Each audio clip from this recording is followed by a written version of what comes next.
Hi again. So I'm going to show you another way to cast on. It's called a knitted cast on or cable cast on, and I show the children this sometimes depending on what they're working on. So we'll show you adults who I think are watching this, and the kids too can learn this if they want. So I'm going to try to turn the camera again.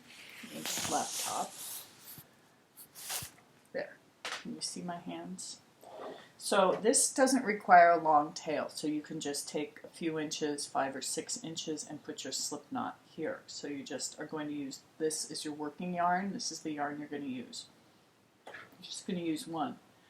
You put it in on your needle, and this time you're going to keep it in your left hand as if you're about to knit. So when you're knitting, you start with the empty needle in your right hand, needle with the stitches in your left. And you're going to go in as if you're about to knit, run around the back and peek through the window, but instead of jumping Jack off, you're going to grow Jack tall and put him back on.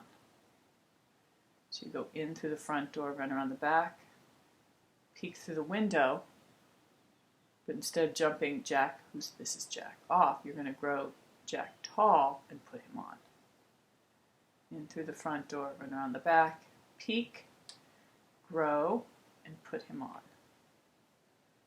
So it's just the first 3 parts of knitting: in through the front door, run around the back, peek through the window. This is where it changes. Make this loop bigger and put it onto your left hand needle. Go in and around the back, bring it through, but instead of moving as if you're about to knit, you're going to put the stitch onto the left hand needle. So go around, grow Jack tall, and put Jack on. Grow Jack tall, put him on the left hand needle. So you're taking it, you're doing 3 parts of the knit stitch, then you're putting it on. Not sure if you can see. I'm going to try that again. In and around. Here he is, he's tall. Put him on. In and around.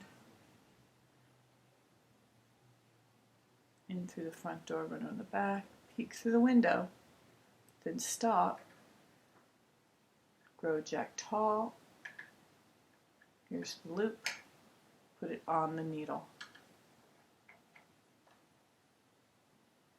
It looks similar to the long tail cast on. The long tail cast on is good for socks. That's one reason why we teach it.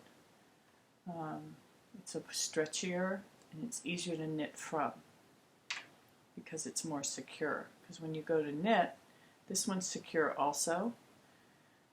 The stitches tend to stay on better.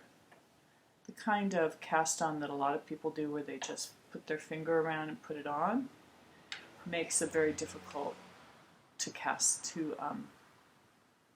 knit from it, but you can do it. I often teach this when the children are making an animal and need to add on for a leg. I teach them a knitted cast on, because they already know how to knit. This is knitting, right? And you would jump it off, but instead grow it tall and put it on.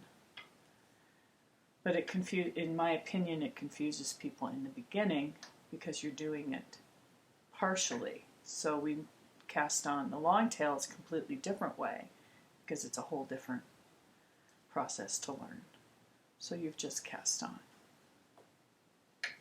Show you one more time. In, run around the back, peek through the window, but now grow Jack tall and put him on. Okay, so that, my friends, is casting on. See you tomorrow.